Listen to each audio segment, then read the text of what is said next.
Hello, I'm Silas Parker, Principal Financial Advisor at Silas Parker and Associates.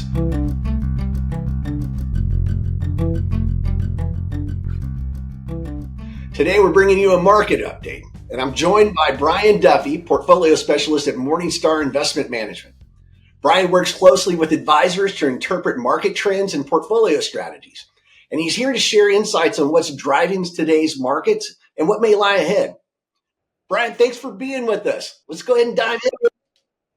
Yeah, sure. Happy to be here as well. Thank you so much. And good afternoon to everyone who's viewing right now. But in any event, as Silas mentioned, I work on the portfolio specialist team here at Morningstar, really an extension of our portfolio managers. And I'm very happy to talk about kind of what we're seeing in the broader economy and how that's kind of filtering into the markets, at least, for in terms of how things have gone this year. So to kind of just dive right into things, I would say it's still an uncertain world out there, right? So I think that's something we've all grown accustomed to living with. And, you can see here that this shows the current picture of sort of what we're seeing as it pertains to the tariff situation.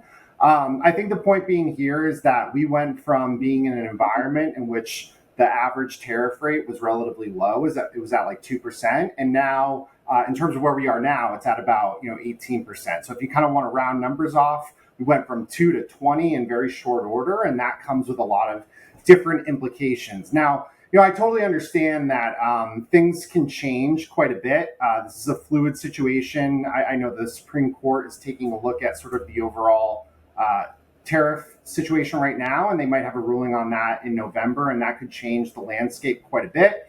You could make an argument that depending on what they do, we might see tariffs moderately decline. Of course, we saw new tariffs turned on, I think it was yesterday, and they may have hit today. So, new tariffs on pharma and large automobiles, trucks in particular. And so the net effect of all of those things together is a little hard to totally figure out at this point. But I would say, in terms of where we are right now, the tariff situation is much more pronounced than what we've grown accustomed to dealing with over the last few years in particular. And so, when you think about the impact of tariffs, I think that is what is important here. Tariffs do a couple of different things, right? So when you think about how it plays on the overall economy, it's generally negative for kind of GDP growth moving forward. So there are some growth concerns, coming from the implications of tariffs. On the flip side of that coin, tariffs can also be somewhat inflationary, right? I wouldn't say they're persistently inflationary. They're not going to, keep growing over time necessarily, but they do supply a shock to the system. And that shock takes some time to kind of spread throughout the different corners of the value chain and the supply chain and things like that. And so there are some long-standing kind of inflationary effects. And so the reason why this is important is because, when you think about what the Fed is trying to do in terms of, steer the economy, they have the ability to basically adjust the short-term interest rates, the federal fund rates.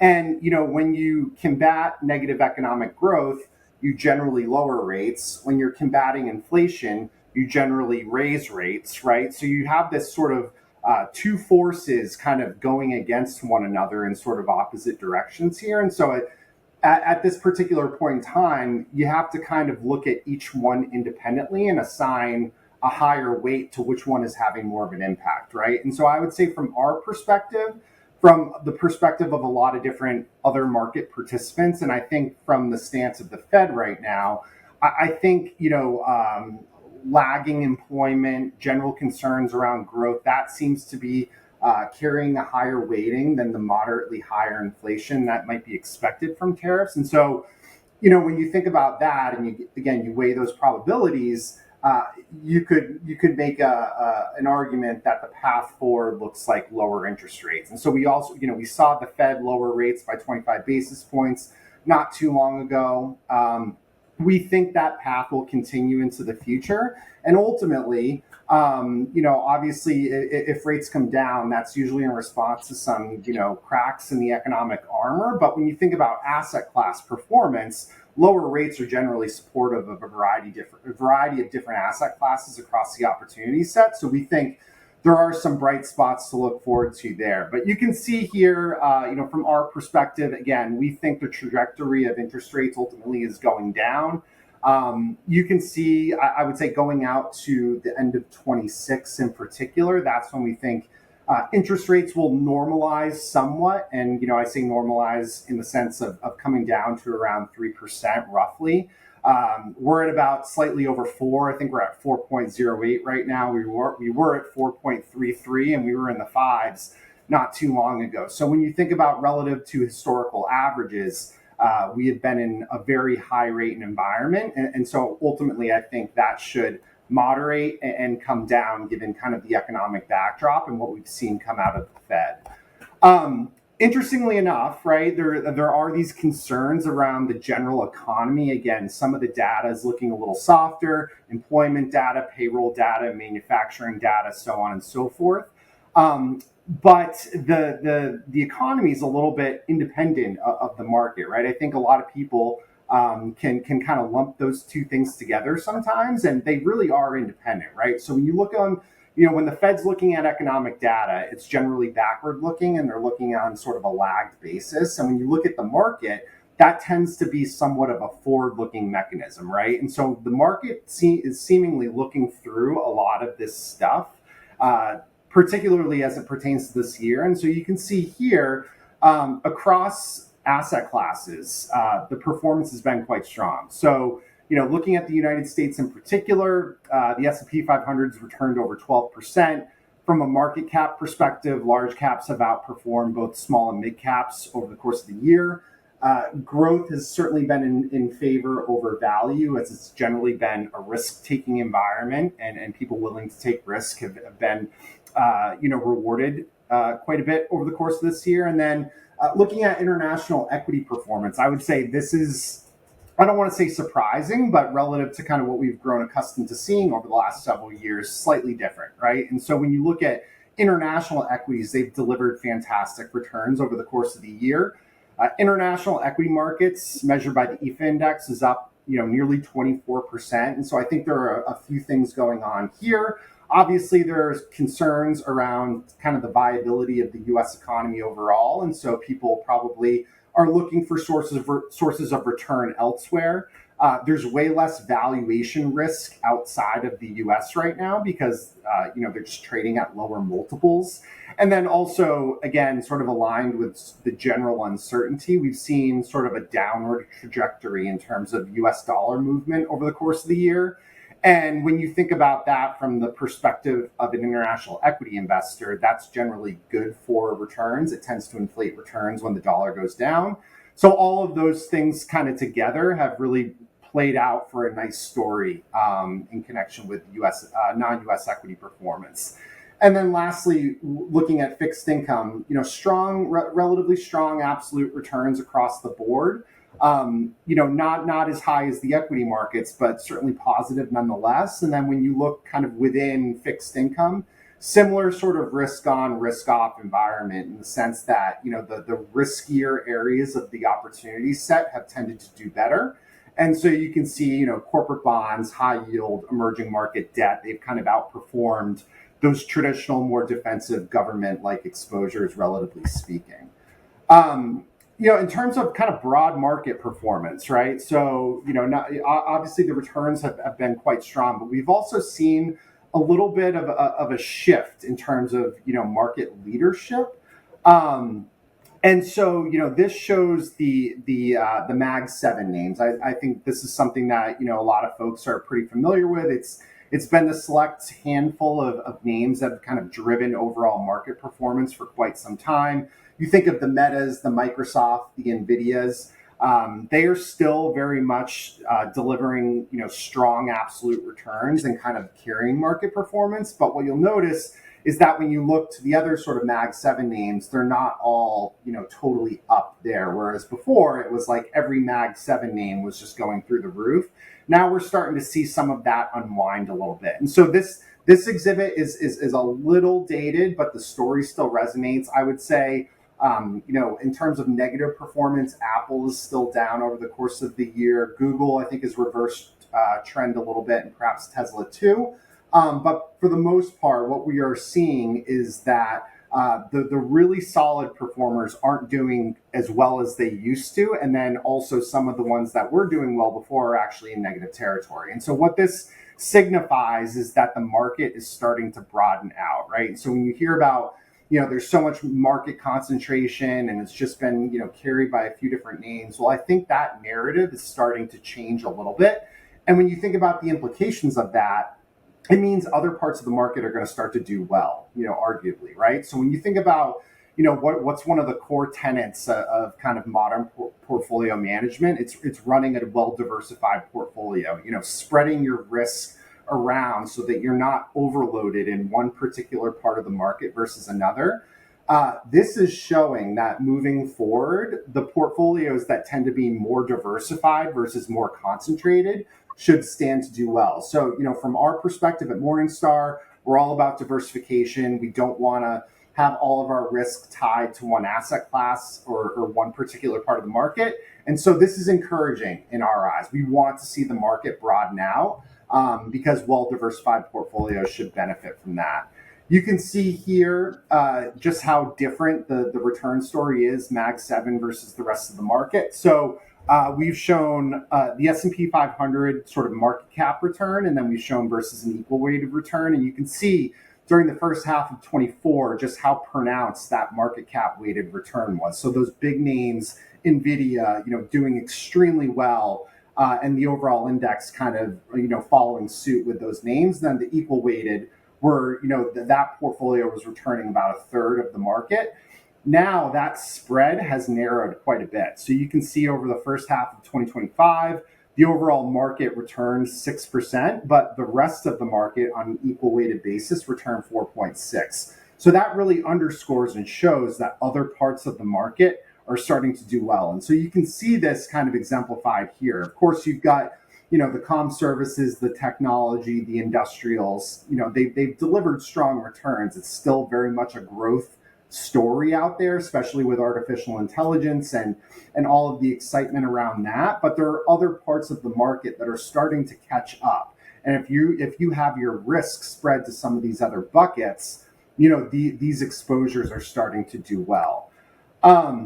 So how do we think about kind of the overall market right now, at least in the US? Well, again, when you think about all of the big things that are driving market performance, artificial intelligence in particular, it is certainly kind of the center of the world in terms of that. So there's a lot of excitement from a fundamental perspective. But the problem here is that due to really sustained positive performance over the last several years, the starting point right now where we are is extremely high. And that makes the forward return picture difficult because of that starting point that is so high. And so you can see here that on an average basis, the price to earnings multiple of the US equity market is just under 16.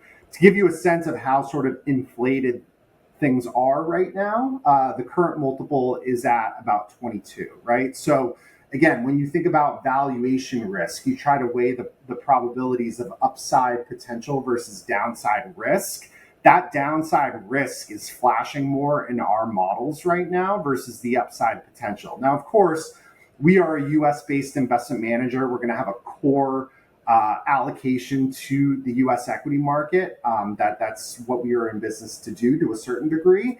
But when you think about looking for other opportunities and leaning into a certain opportunity versus the benchmark or leaning away, this is certainly one of the things that we look at. And from a multi-asset perspective, we still have material US exposure, but we're actually running a slight underweight in our multi-asset models right now because of this because of this valuation risk. And so this is one of the areas that concerns us and also makes us look elsewhere for other opportunities. And so when you think about other opportunities, you can see here we've plotted the expected returns according to our models for the US equity market, the developed international equity market, as well as the emerging markets equity market. And so you can see here, on a 10-year forward-looking perspective, the U.S. market is poised to deliver about 6%, give or take. I would say this is low, right? So when you look at the average return of the S&P 500 historically, it's generally in the ballpark of about 10%. So this is materially lower than what we've traditionally seen. And when you think about what's driving this, it's not lack of fundamental strength, right? There are plenty of solid fundamentals in the U.S. equity market right now. It's that valuation story and that valuation risk. And because of that really high starting point, it's actually eating into the forward-looking expected return. When you look at the non-US space, again, developed and emerging, the starting point, the level of valuation is much more reasonable. So when you actually take into account, pretty strong fundamentals, but a much better starting point, the forward-looking return picture is considerably better, right? So if you look at developed international, the 10-year average expected return is about 8.4%. And then if you look at emerging markets equity, it's just under 11. So, much stronger returns on a relative basis. And again, we're not saying take your entire U.S. equity portfolio and move it outside of the U.S. That wouldn't be prudent. But when you think about sort of leaning into an exposure, marginally tilting versus a benchmark, where to kind of run an overweight versus an underweight, the non-US space is pretty encouraging in our eyes right now. To give you sort of a more granular view on kind of how we look at the US equity market from a valuation perspective, you can see here that most of the U.S. equity market is pretty fully valued. Again, when you think about how high that multiple is relative to the average, like I mentioned before, that's really being driven by what you're seeing in the top right-hand corner here. And so you can see that this is the large cap growth bucket of the U.S. equity market. That's right now trading at, call it 11% over what we think a full fair value is.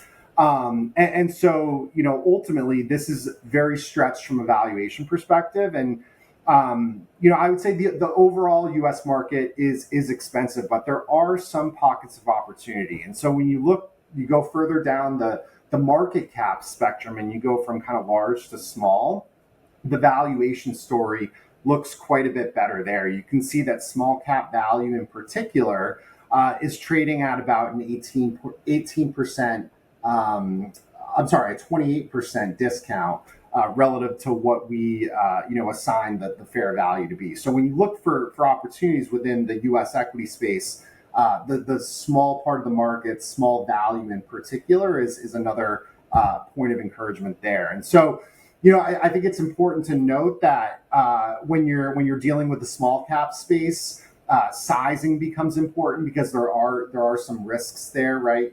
Small caps tend to inherently be a little bit more risky than large caps, all else equal. But a little bit of a mitigating factor here is that when you look at sort of the revenue exposure by asset class, small caps actually have way more U.S. focused revenue exposure than large caps. And so when you think about the durability of U.S. revenue, again, not making a comment on sort of the valuation picture, but just the durability of earnings in the U.S., it's quite a bit higher than abroad. And so fundamental strength is actually, higher in small caps than most people would probably think. And then when you think about the potential moving forward, right? Again, we're on this trajectory of downward interest rate movement. That seems to be what the story is. Small caps tend to be very sensitive to changes in interest rates and Fed monetary policy in particular. And so what we've plotted here essentially is called the beta of each asset class to Fed monetary policy. And so you can see here represented by the blue bars, the small caps, they tend to be a little bit more sensitive to interest rate movement overall. And so again, you weigh the probabilities, probabilistically speaking, there's a good argument to be made for interest rates coming down in the future. that's going to have an outsized effect on small caps versus large caps. So that's another reason why, you take the valuation picture, it's much more reasonable. And then you take sort of the macro backdrop, and it's just way more supportive of small caps. And so that's why that's an area of opportunity in our portfolios in particular. And so to kind of sum up our sort of overall positioning from a multi-asset perspective, and kind of how we're taking all of this information and sort of putting it to action, right? So I talked about how, the U.S. equity market is certainly fully valued. We are underweight U.S. equity strategically because of that, that valuation picture. It's just not really on our side right now. And we are overweight non-U.S. and emerging markets. And so again, we're not astronomically underweight and overweight. I would say it's in the ballpark of, call it 4% at the major asset class level. That's how much we're kind of tilting relative to the benchmark. And then from a fixed income perspective, we think fixed income overall is it's an exciting time for fixed income. We went through a lot going from, call it 0 to 5.5% on the short end of the yield curve. But once we got to that high rate environment, that creates what we call an income cushion, and it actually helps mitigate a lot of price risk from duration. And so it's really a good time to just be invested in bonds right now. And then again, when you think about the probable path of interest rates and the inverse relationship with bond prices, rates coming down will be good for bonds. So, there's a good starting point for bonds, and you could say that the macro backdrop is pretty favorable. So we like bonds overall. But of course, within bonds, we like a little bit more. We like certain opportunities a little bit more at the margin than others. And so when you think about the riskier areas of fixed income, whether it's high yield or other parts of credit, those spreads are really tight right now. And with tight spreads means that the asset class is really expensive. And to give you a sense of just how tight the spreads are, high yield spreads are typically around 500 basis points. Today, they're about 300. So, 200 basis points tighter than what we think a normal average is. And that just underscores how expensive this area of the market is. And so for that reason, and also with the uncertainty that exists in the world, we're leaning into traditional kind of government exposures a little bit more at the margin, but overall, really constructive on fixed income. So to kind of sum things up, in terms of like 4 big points, what we're seeing go on right now, or what we're seeing in the markets, I think volatility is something that, is going to continue to remain elevated, right? There's uncertainty in the world, and things can kind of move around when that uncertainty spikes. Plenty of opportunities outside of the U.S. As I mentioned, non-U.S. developed emerging markets are really exciting opportunities right now. Fixed income overall is in a unique position. I think it will be poised to perform well over the next several years in particular.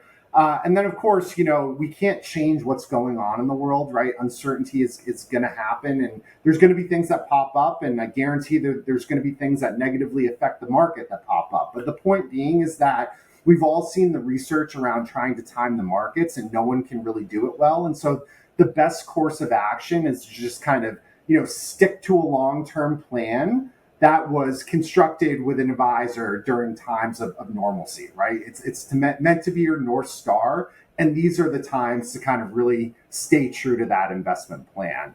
And then just, a quick sort of highlight on some products that we have. I know, from your perspective here, I don't believe you have access to our all cap strategy, but you certainly have access to our active passive strategy. This is a multi-asset solution that encompasses both passive and active exposure, and all of the expressions that I touched upon before, whether it's underweight U.S., overweight non-U.S., overweight small cap, overweight government fixed income. All of those are going to be expressed in this multi-asset model, so that this is an actionable way of kind of being able to invest in some of the things that I just talked about. So I know that was a lot in a very short period of time, but I will pause there, and I'm happy to answer any questions that you have. Brian, thanks so much for walking us through that. Great insights.